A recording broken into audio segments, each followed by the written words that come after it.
کہ اس کی کمزوریوں سمیت قبول کر لو. اب اس کو اور کیا کوئی کمزوریوں سمیت قبول کرتا ہے؟ کبھی آپ دکان پہ بیٹھے ہو تو آپ کہیں بھی اس میں یہ بھی غلطی، میرے مال میں یہ بھی کمزوری ہے، یہ بھی کمزوری ہے، یہ بھی کمزوری ہے، تو کر لے قبول. کرتا ہے کوئی؟ کوئی شخص ایسا ہو جو کسی چیز کی کمزوریاں بیان کر کے کہ اسے قبول کرو؟ پر رسول کریم صلی اللہ تعالی علیہ وسلم نے نا ہمیں سبق دیا، حضور نے ہمیں درس دیا، نبی پاک نے ہمیں پیغام دیا. فرمایا یہ ٹیڑھی ہے، سیدھی کرنے کی کوشش کرو گے تو بیچاری ٹوٹ جائے گی، تو اس کے ساتھ نبھا کر جاؤ. آپ میری بات کو سمجھیے گا. چلے میں اس پر ایک اور بخاری مسلم کی حدیث پڑھتا ہوں. حضرت سلمان فارسی رضی اللہ تعالیٰ عنہ اور حضرت ابو درداء کے درمیان بھائی چارہ تھا. مکے سے مدینے جب لوگ آئے تو حضور نے بھائی بھائی بنایا تھا. ان کے درمیان بھائی چارہ تھا تو ابھی پردے کی آیات نازل نہیں ہوئی تھی، تو لوگ ایک دوسرے کی طرف جاتے تھے. حضرت سلمان فارسی رضی اللہ تعالیٰ عنہ حضرت ابو درداء رضی اللہ تعالیٰ عنہ کے گھر میں تشریف لے گئے تو دیکھا کہ ان کی بیوی بڑی غمگین بیٹھی. تو ہم نے فرمایا بہن کیا ہوا؟ تو کہنے لگی تمہارے بھائی کو دلچسپی کوئی نہیں رہی، ہر روز روزہ رکھ لیتا ہے اور ساری رات نفل پڑھتا ہے.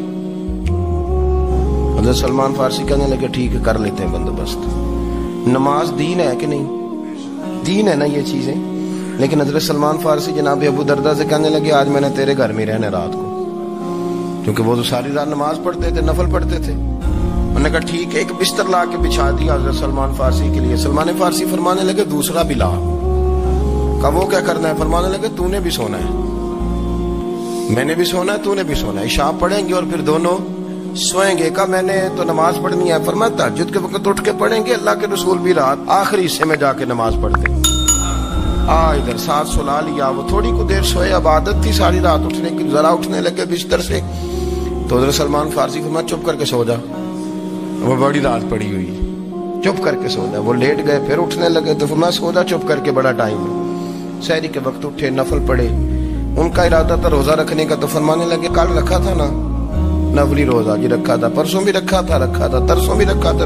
فرمایا آج نہیں رکھنا، آج میں تیرا مہمان ہوں، سارا دن کٹھے مل کے روٹیاں کھائیں گے، آج نہیں روزہ رکھنا. سلا دیا.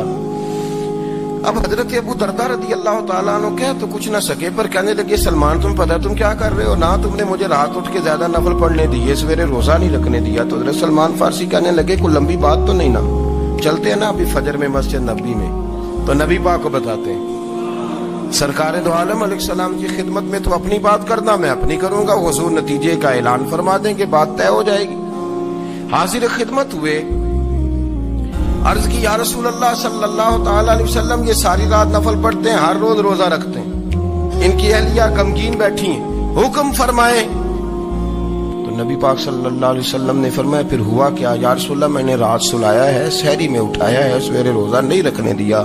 نبی پاک نے فرمایا سلمان فارسی نے ٹھیک کیا، سلمان فارسی نے ٹھیک کیا. پھر حضور نے فرمایا، نبی کریم نے فرمایا ابو درداء تیرے اوپر اگر اللہ کا حق ہے، اس کے رسول کا حق ہے، دین کا حق ہے، تو فرمایا تیری آنکھ کا بھی تیرے اوپر حق ہے، تیرے وجود کا بھی تیرے اوپر حق ہے. یہ حضور نے فرمایا تیرے بچوں کا بھی تیرے اوپر حق ہے، تیری بیوی کا بھی تیرے اوپر حق. اس حق کو بھی سمجھے، حقوق اللہ بھی ہیں، پر تیری آنکھ کا بھی تیرے اوپر.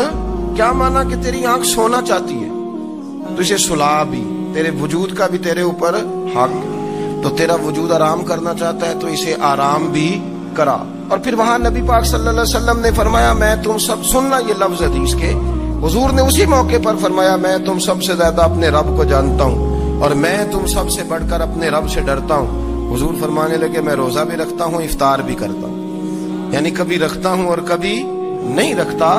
فرمایا میں نفل بھی پڑھتا ہوں اور اپنی بیویوں کو وقت بھی دیتا ہوں. سرکار مسجد میں بھی آتے تھے، نواسوں کے ساتھ کھیلا بھی کرتے، ان کے ساتھ پیار بھی کرتے.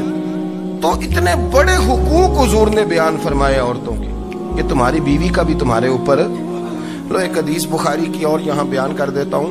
ایک شخص نے آ کے عرض کی یا رسول اللہ صلی اللہ تعالی علیہ وسلم جہاد کے لیے تیاری ہو گئی ہے، صفیں بن رہی ہیں، مجاہدین کی تیاری ہے، تو میرا بھی نام لکھ دیا گیا ہے مجاہدوں کی لسٹ میں، لیکن یا رسول اللہ صلی اللہ تعالی علیہ وسلم میری بیوی نے حج کی تیاری کر لی ہے اور میرے دوستوں نے صحابہ نے میرا نام مجاہدین کی لسٹ میں لکھ دیا تو میرے لیے کیا حکم ہے؟ یہ بخاری مسلم ہے۔